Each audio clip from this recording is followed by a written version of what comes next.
नमस्कार दोस्तों, एक बार फिर अपने YouTube चैनल में आप सभी का स्वागत करता हूं।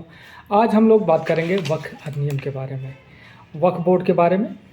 अभी 27 तारीख को संसद द्वारा जो जेपीसी गठित हुई थी जगदम्बिका पाल जी के अध्यक्षता में, उसने अपनी रिपोर्ट जो है संसद को सौंप दिया है, लोकसभा अध्यक्ष को, और उन्होंने वक्फ अधिनियम 2024 को मंजूरी दे दी है। इसके बारे में बात करेंगे। वक्फ बोर्ड जो है हमारे देश में मुस्लिम जो प्रॉपर्टी दान कर देते हैं उसकी देख रेख करती है, और हमारे देश में सेना और रेलवे के बाद सबसे ज़्यादा जो ज़मीनें हैं वो वक्फ बोर्ड के पास है। और पिछले कुछ वर्षों में जो है वक्फ बोर्ड के ऊपर जिस तरह वक्फ बोर्ड आए दिन किसी न किसी प्रॉपर्टी को लेकर वो दावे करता रहता है। जैसे चेन्नई में एक पूरे गांव के ऊपर दावा कर दिया, और लगभग 1500 वर्ष पुराने मंदिर के ऊपर दावा कर दिया। इसी तरह कभी किसी भी राज्य सरकार की किसी सरकारी संपत्ति के ऊपर, किसी गांव के ऊपर, किसी के ज़मीन के ऊपर कोई संस्थान है या फिर हिंदू मंदिर हैं, इनके ऊपर, या अभी जो महाकुंभ चल रहा है प्रयागराज में, वहाँ पे भी उन्होंने दावा कर दिया कि प्रयागराज में जो कुंभ लगा है वो वक्फ बोर्ड के ज़मीन पे लगा है। तो और जिस तरह 2013 में यूपीए गवर्नमेंट ने वक्फ बोर्ड को असीमित अधिकार दे दिए कि वो किसी भी प्रॉपर्टी को अपनी बोल सकता है, और वहाँ पे वो किसी कोर्ट में भी नहीं जा सकता।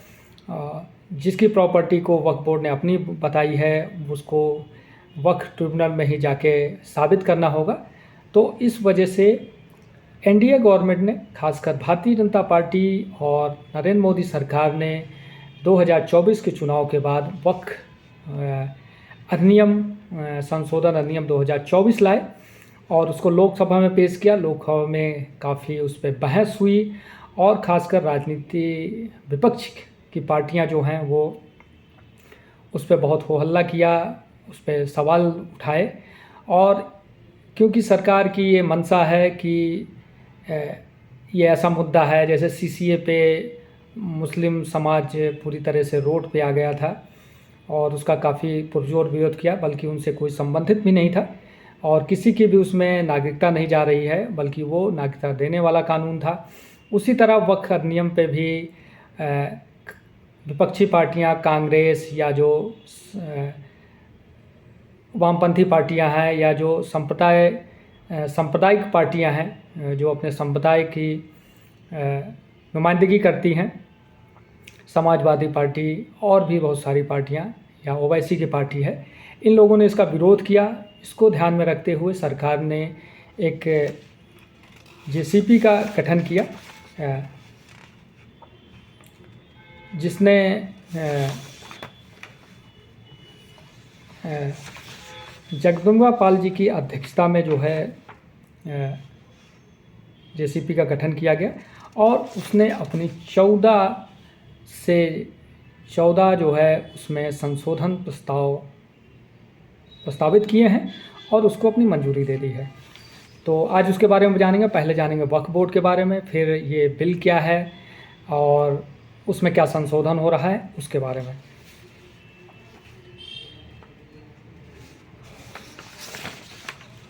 वक्फ बोर्ड अधिनियम क्या है? वक्फ बोर्ड अधिनियम वक्फ बोर्ड अधिनियम 1923 में अंग्रेजों के द्वारा पेश किया गया था। अंग्रेजों ने सबसे पहले मद्रास धार्मिक और धर्मार्थ बंदोबस्ती अधिनियम 1925 पेश किया। इसका मुसलमानों और ईसाइयों ने विरोध किया। इस प्रकार से बाहर करने, उस समय ईसाइयों और मुसलमानों को उससे बाहर कर दिया गया और केवल ये हिंदुओं को लागू किया गया। उसके बाद इसका नाम बदलकर मद्रास हिंदू धार्मिक और बंदोबस्त अधिनियम 1927 कर दिया गया। वक्फ अधिनियम पहली बार आज़ादी के बाद कांग्रेस गवर्नमेंट ने 1954 में संसद के द्वारा पास किया गया। इसके बाद इसे निरस्त कर दिया गया, और उसके बाद फिर 1995 में एक नया वक्फ अधिनियम लाया गया नरसिम्हा राव गवर्नमेंट के द्वारा, इसे अनियमित किया गया, जिसने वक्फ बोर्डों को असीमित शक्तियाँ दी। सूत्रों ने कहा है कि 2023 में इस अधिनियम में और संशोधन करके वक्फ बोर्ड को और किसी की भी संपत्ति छीनने की असीमित शक्तियां दे दी गई, जिसे किसी भी अदालत में चुनौती नहीं दी जा सकती है। 2013 में जो यूपीए सरकार ने, कांग्रेस गवर्नमेंट के मनमोहन सिंह की सरकार थी, उसने वक्फ बोर्ड को इतनी शक्ति दे दी कि वो किसी भी की संपत्ति को अपनी वक्फ संपत्ति घोषित कर सकता है। वो सरकारी प्रॉपर्टी हो, सरकार के कोई संस्थान हो, कोई धार्मिक पूजा स्थल हो, कोई गांव हो, किसी की ज़मीन हो जिसमें खेती बाड़ी कर रहा है, दशकों से वो उस पर काबिज है। यहाँ तक कि जो अभी तमिलनाडु में जो घटना हुई है, जिसमें 1500 वर्ष पुराने मंदिर के ऊपर वक्फ बोर्ड ने अपना दावा कर दिया, बल्कि इस्लाम जो है 1400 वर्ष आए हुए हुआ है। तो इसको ध्यान में रखते हुए सरकार ने वक्फ संशोधन अधिनियम लाया है। नए विधेयक जो लाया गया है, इससे क्या बदलेगा? सरकारी सूत्रों के अनुसार नए विधेयक में प्रावधान होगा कि केवल मुसलमान ही वक्फ संपत्तियाँ बना सकेंगे। इसमें यह होगा कि इसमें गैर मुस्लिम भी वक्फ संपत्ति घोषित कर सकते थे, मतलब दान दे सकते थे। अब इसमें सिर्फ मुस्लिम ही अपनी संपत्ति दान कर सकता है। इसके अलावा राज्यों में वक्फ बोर्ड में महिला सदस्यों को भी शामिल करना होगा। अभी महिलाओं को वक्फ बोर्ड में और परिषद में सदस्य नहीं है। वक्फ संपत्तियों के खिलाफ हाई कोर्ट में अपील की जा सकती है, पहले ऐसा नहीं होता था। वहीं वक्फ बोर्ड में रेवेन्यू की जांच के लिए भी कमेटी का गठन हुआ, जिससे वक्फ में पारदर्शिता आएगी। सूत्रों अभी वक्फ संपत्तियों की जांच ना तो केंद्र सरकार सकती है और ना ही राज्य सरकार और ना ही कोई अदालत। वक्फ अधिनियम पारित होने के बाद 2000 पहले जो है पूरे भारत में वक्फ की 52,000 संपत्तियाँ थी। फिर 2000 तक इनकी संख्या 4 लाख हो गई, एकड़ भूमि को कवर करने लगा और 3000 पंजीकृत संपत्तियाँ पहुँच गई। पंजीकृत वक्फ संपत्तियों की संख्या इस समय 8,72,292 से अधिक हो गई है, जो 8 लाख एकड़ भूमि पर फैली हुई है। यह केवल 13 वर्षों में से भीतर अधिक, जो 2013 से और 2024 के बीच में वक्फ संपत्ति डबल हो गई। जाहिर सी बात है कि वक्फ अपनी मनमानी कर रहा है, किसी के भी प्रॉपर्टी को वक्फ संपत्ति घोषित कर रहा है। ये एक तरह से लैंड जिहाद है। जैसे योगी आदित्यनाथ जी ने एक कार्यक्रम में बोला कि वक्फ बोर्ड नहीं है बल्कि ये भूमाफियाओं का संगठन है। और वक्फ बोर्ड पे जिस तरह राजनीतिक पार्टी के लोगों का कब्जा है, कुछ मुल्ला मौलवियों का कब्जा है, बल्कि आम जो मुस्लिम है उसका उससे कोई लेना देना नहीं है। भारत में जो मुस्लिम समाज है उसमें 85% के करीब पसमानदा मुसलमान है, लेकिन ना तो उसको ट्रिब्यूनल में जगह है, ना उसको वक्फ बोर्ड में जगह है, और ना ही किसी भी तरह की उसको उससे मदद मिल रही है।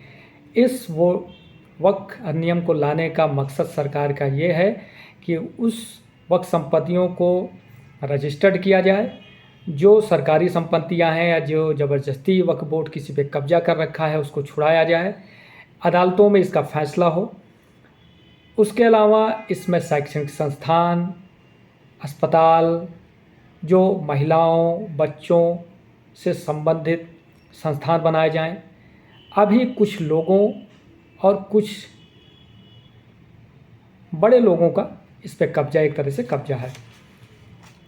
इसके अलावा वक्फ संपत्तियों का कैसे दुरुपयोग हुआ? तमिलनाडु के थिरुचेथुरई गांव है, स्थानीय वक्फ बोर्ड ने पूरे गांव को अपनी संपत्ति घोषित कर दिया, करके निवासियों को चौंका दिया।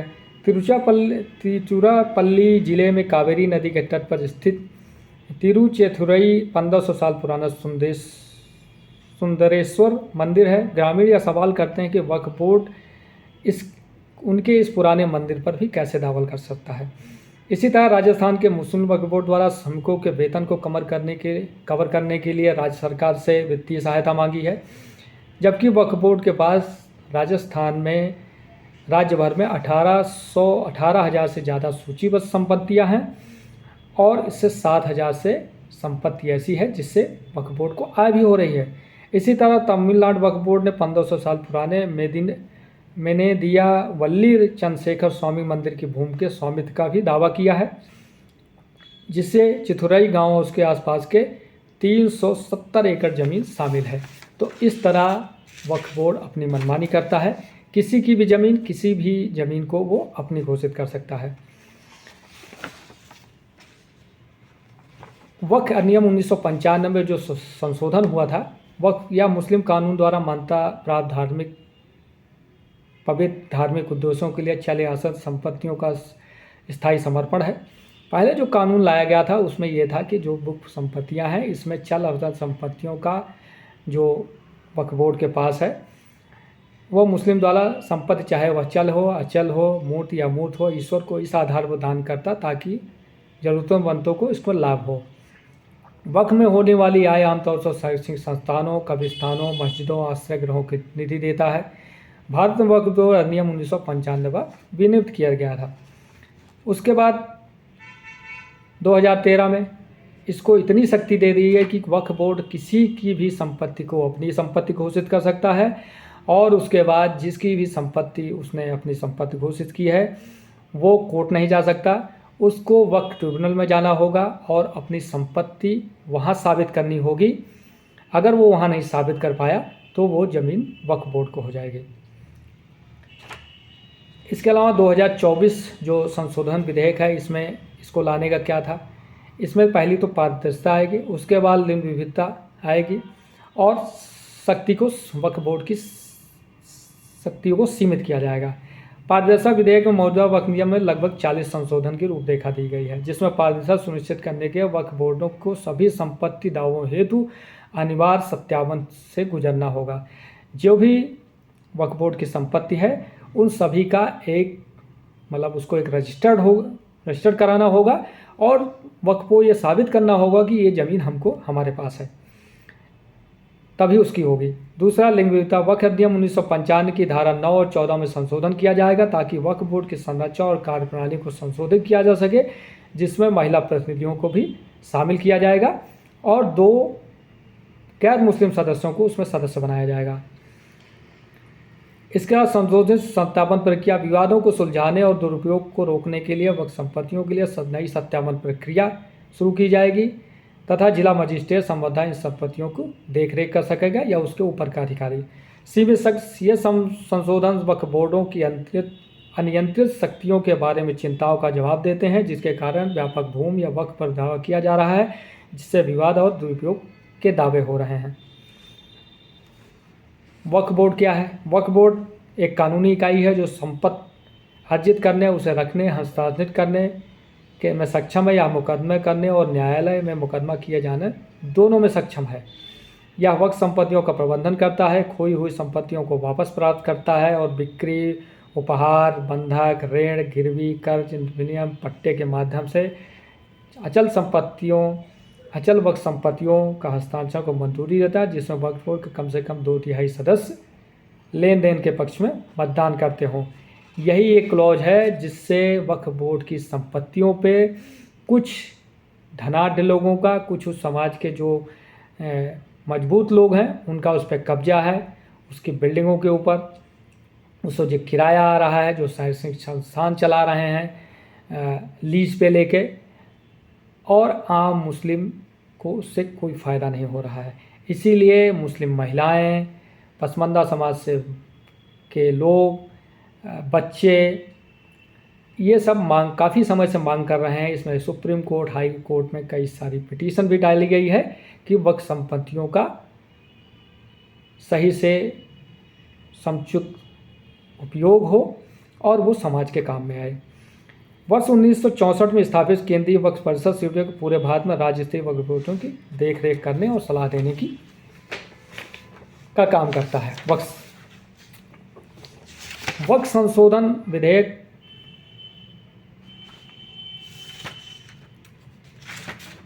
तो ये वक्फ बोर्ड था और वक्फ बोर्ड के ऊपर क्या क्या आरोप लगे हैं, अब जो सरकार करने जा रही है उसके बारे में बात करें। वक्फ संशोधन विधेयक पर संसद के संयुक्त समिति जेसीपी ने मोहर लगा दी है। विधेयक के मसौदों में जेसीपी ने 14 संशोधनों को स्वीकार किया है। नए संशोधन के तहत प्रस्तावित अधिनियम में लागू होने के बाद अब 6 माह के अंदर वेबसाइट पर संपत्ति की जानकारी देना अनिवार्य होगा। जो भी संपत्ति वक्फ बोर्ड से संबंधित है उसको अपनी वेबसाइट पे उन सारी संपत्तियों का ब्यौरा देना होगा। वहीं अब